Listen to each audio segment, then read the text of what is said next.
Well, good evening and welcome inside the UCP War Room. My name is Bruce McAllister, and I am so pleased to be able to broadcast to you this evening, as we will throughout the election campaign. By way of background, I was, until the writ dropped, the executive director of the Premier's Southern Office in Calgary, a former MLA in Chestermere Rocky View, and former host of the Morning News of Global Calgary. So very comfortable here with you tonight, and just pleased as pudding to be able to bring you inside the UCP War Room. Now, what we're going to try to do, and what we are going to do every night of the campaign, is give you a behind-the-scenes look, frankly, at everything that's going on the campaign. We're going to talk about the issues. We're going to talk about the policy and the platform announcements. We'll have special guests join us as well, and we'll tell you a little bit about some of the campaign and some of the volunteers and what's going on when people are coming to your doors and those things as well. So we're really looking forward to covering the whole gamut of issues here in the War Room. We will air this live every night at 9 p.m., but if you miss it live, you can find it on Danielle Smith's Facebook page, and we will probably put it up some other places as well. Again, it's Monday, May the 1st, and we want to make sure we clarify that in case you wind up watching another date and say, wait a second, that was discussed 3 days ago.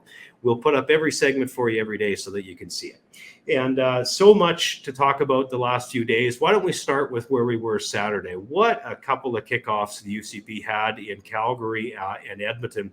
In Calgary, there were probably 300 or 400 people there at Minister Rebecca Schultz's office, and MLA Whitney Isaac emceed the day. Several MLAs and ministers were in attendance. Again, a huge crowd, 300 to 400 people, all there to spur on the UCP as they launched. And of course, UCP leader Danielle Smith was there to meet and greet and address the public as well. And then, true to the hardest working woman in politics, Danielle headed up the QE2, and she went to Edmonton, where they held a rally at Deputy Premier Casey Madhu's office. And again, there were several ministers and MLAs on hand, and a great crowd in Edmonton as the Premier joined them to launch things in Edmonton. So just a terrific start Saturday to the campaign. Now, today is the official drop of the writ. So the election campaign is underway. It will go for the next 29 days. And again, we'll be with you every day, every night here from In the War Room. And one of the things we're going to do is interview special guests and bring you out to the campaign trail to show you what's going on. Huge announcement today on tax relief from the UCP and a tax pledge to all of Albertans. I think the important thing to mention with this is if you pay taxes, this impacts you in a positive way. Let's give a listen to what happened with the announcement today.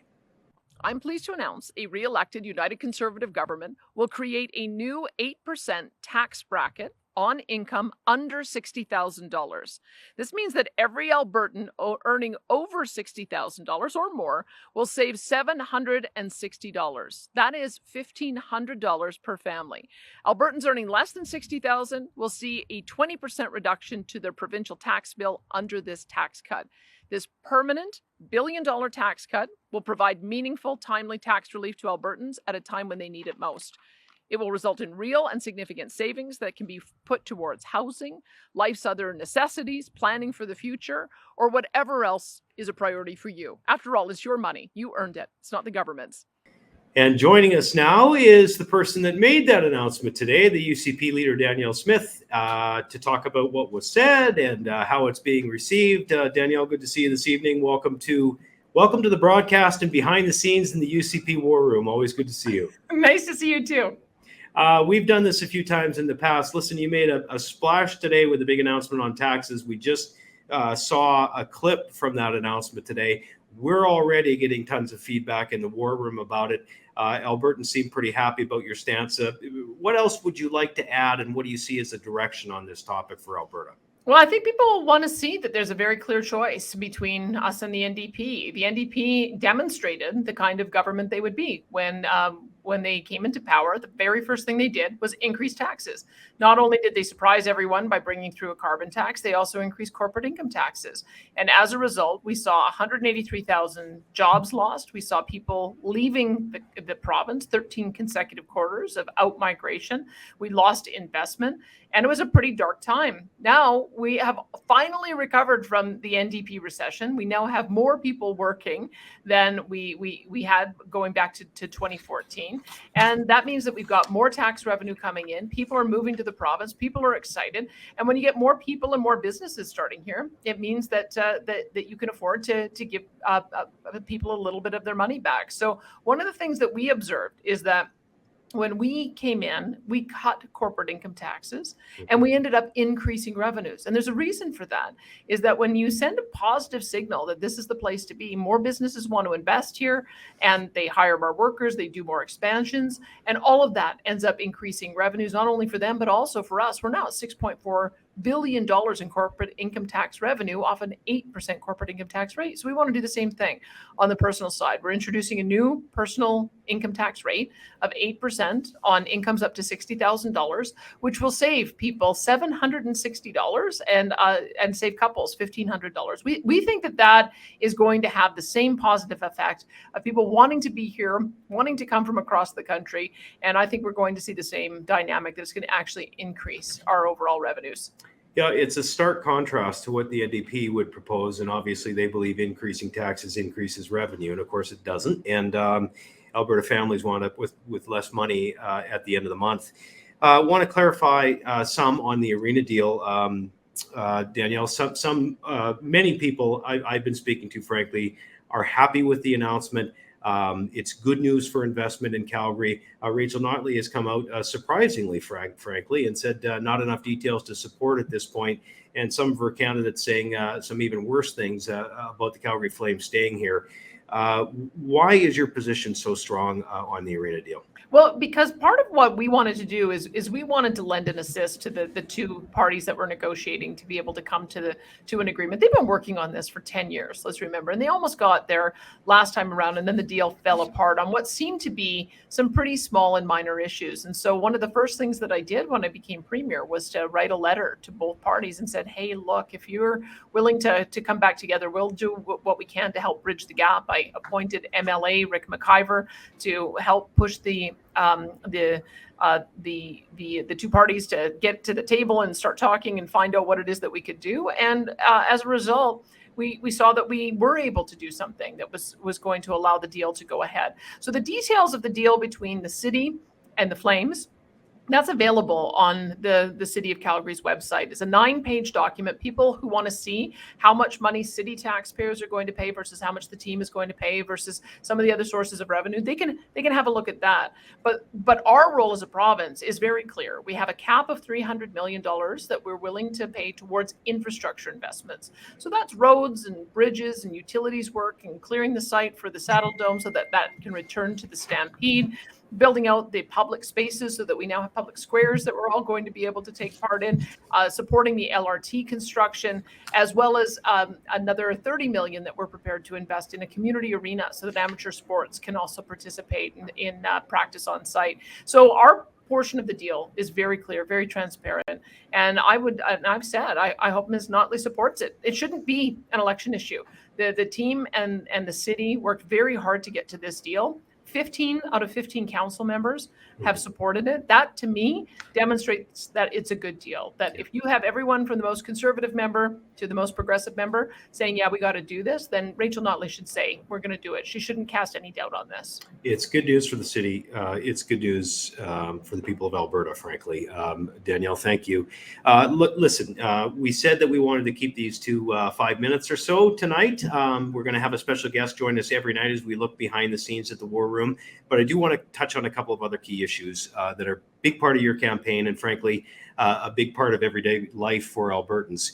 The parties have a big difference on public safety. There have even been some in the NDP linked to that whole defund the police movement, sad as that is.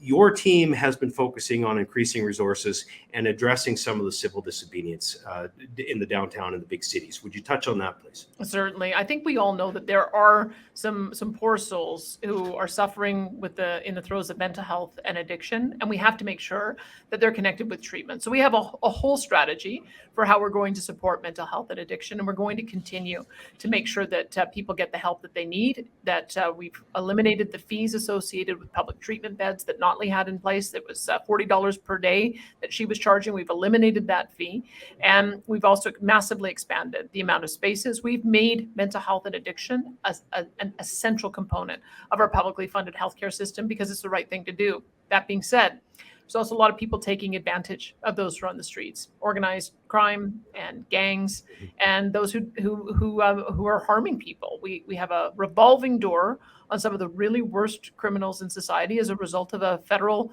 change to the bail laws that make us have to prove that someone should stay behind bars, as opposed to make really dangerous dudes argue why they should be out.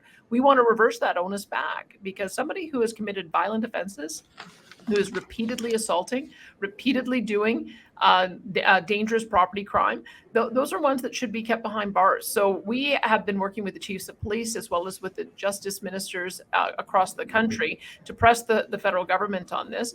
In the meantime, once they work on changing those laws back to the way they were before, we're making sure that we're shoring up our police. I think our frontline police officers have been demoralized by the defund the police movement, and unfortunately, there's a lot of NDP candidates who supported defunding the police. We believe the police should be funded, should be invested in. That the number one role of government is to make sure that people feel safe.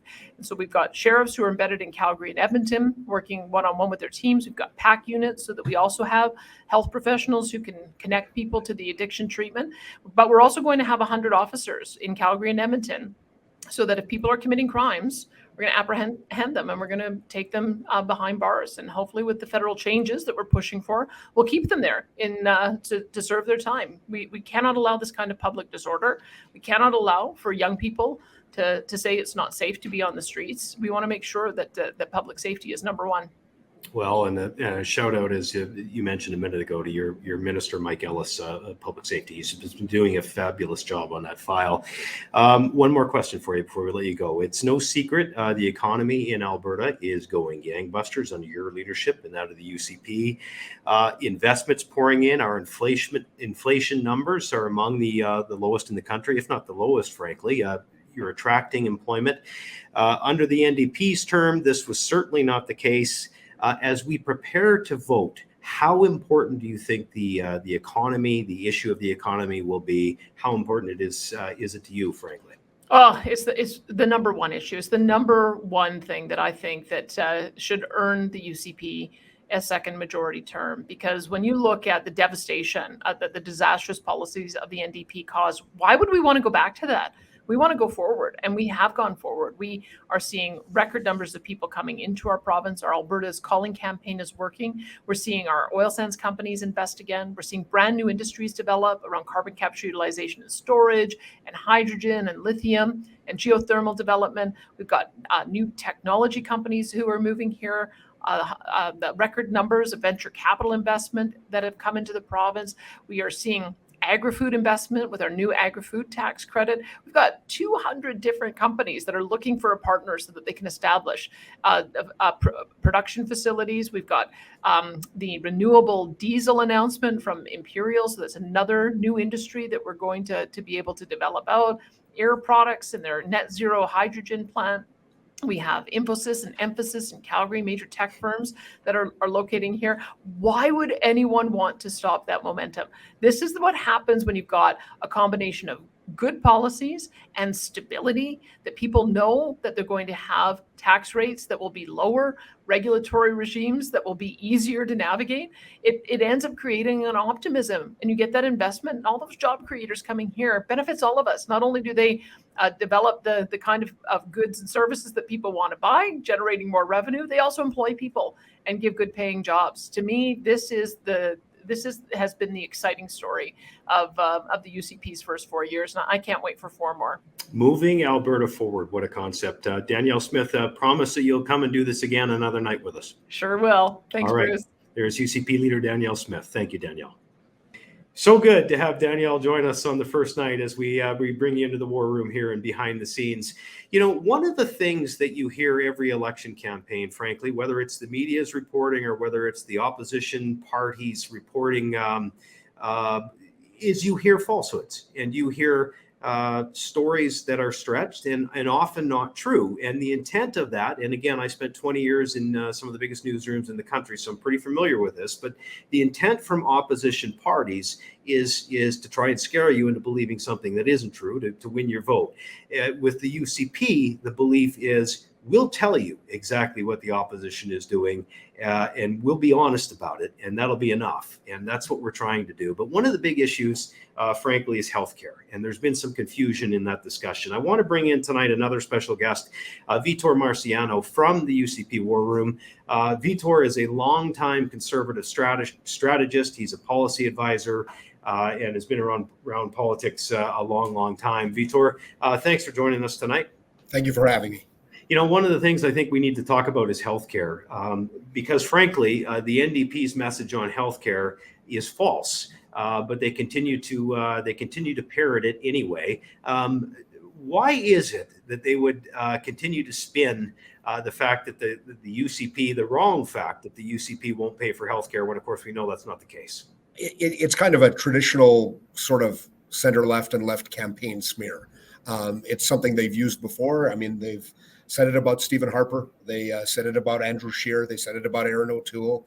They said it about Jason Kenney in 2019. I mean, Jason rolled out a healthcare guarantee to make it clear to folks that there is no intention on the part of any Conservative Party in Canada to do away with public healthcare. It's just not a thing. But it's something that they keep coming back to. They can, they'll find a clip, they'll take it out of context, they'll talk about an essay that somebody wrote or a column, and they'll just try to ramp it up and create a sense of fear in people that somehow we're going to turn, Alberta into an American state or something like the British system. It's just not a starter. Of course. And while you're here, why don't we set the record straight for the 1000th time? What has the Premier, what has Danielle Smith actually said about healthcare? Well, Danielle Smith has been clear as Premier. She talked about the fact that she will never do this. She signed a public health care guarantee. You're never going to have to pay for your own health care. And she's been crystal clear about it. She's talked about how in discussions with caucus, nobody wants to have people paying for their health care. In discussions with cabinet, nobody wants to have people to have to pay for their own health care. It's just something she's not going to do as Premier. It's something the UCP isn't going to do. It's part of the reason why it was one of the first signed commitments that we did. Make it clear to folks that there is no risk that the UCP is going to bring in a system of paying for healthcare. But that's not going to stop the media and the NDP from talking about it. Yeah, so people can stop paying attention to the hundreds of thousands of dollars the NDP is spending on advertising saying the opposite.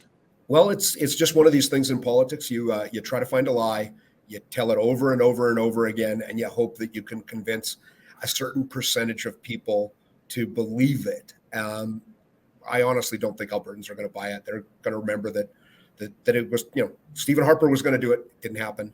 Jason Kenney was going to do it. It didn't happen. Now they're saying Danielle Smith is going to do it. It won't happen. This is not something that's going to happen. Vitor, look, it's a long campaign, 29 days. It goes by fast, as you well know. But why don't you join us another night if we have something else to talk about? And we'll talk politics again. Sounds good. Thank you. All right. There's Vitor Marciano. Vitor is a longtime conservative strategist and policy advisor, and before the writ drop was the chief of staff to Brian Jean, the Minister of Jobs, the Economy, and some of the work up north. Just does fantastic work, and it's good to clarify some of these issues. So we thank Vitor for joining us. So I wonder, have you had a knock on your door yet? Have you had a volunteer knock on your door, or an MLA, or a minister, or a candidate making the pitch, regardless of the party? Please make time for them when they do. It's a tough job, I know from experience. But one of the things that we want to do here is we want to give a shout out and recognize some of the people that have been working really, really hard at this, certainly in the UCP trenches. And so we've broken the province down into 5 regions. And what we're going to do on a nightly basis is we are going to tell you who has been doing the most door knocking. might just incentivize people to hit a few more doors and let you know in your area who you can expect. So what we have done for the pre-writ period, we'll have the numbers in for this period beginning tomorrow. But for the pre-writ period in Edmonton, we give a shout out to Edmonton Decor, to Edmonton Castle Downs, and Edmonton South for being the top 3. In Calgary, the ridings of Falcon Ridge, Calgary Klein, and Calgary Foothills made the list. In northern Alberta, Morinville, St. Albert, in St. Albert, and in Lesser Slave Lake. In central Alberta, Sherwood Park, Spruce Grove, Stony Plain, and Strathcona, Sherwood Park. So again, we broke down into 5 regions, and we just called that one central.